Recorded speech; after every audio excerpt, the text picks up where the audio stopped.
number one.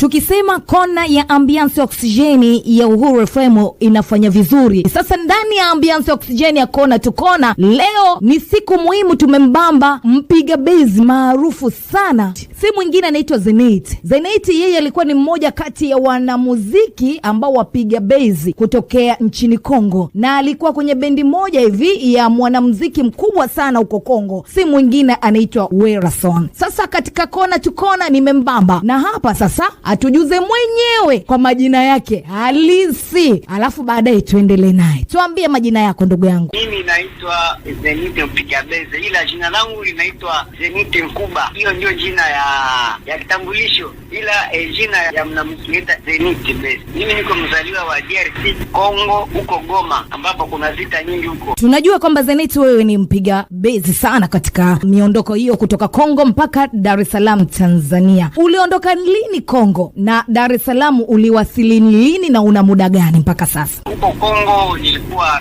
na bende huko mkoani ya province ya Nord Kivu Goma, sababu hili kwa mtoto wa Walikale. Nilikuwa natumika na bende ambazo zinapiga nyimbo za asili. Baadaye Werasoni akanisikia huko kwa kwetu, akanisikia mimi napiga beze, ndio akanialika huko Kinshasa, sasa huko ambapo Werasoni anabaki sasa. Na Werason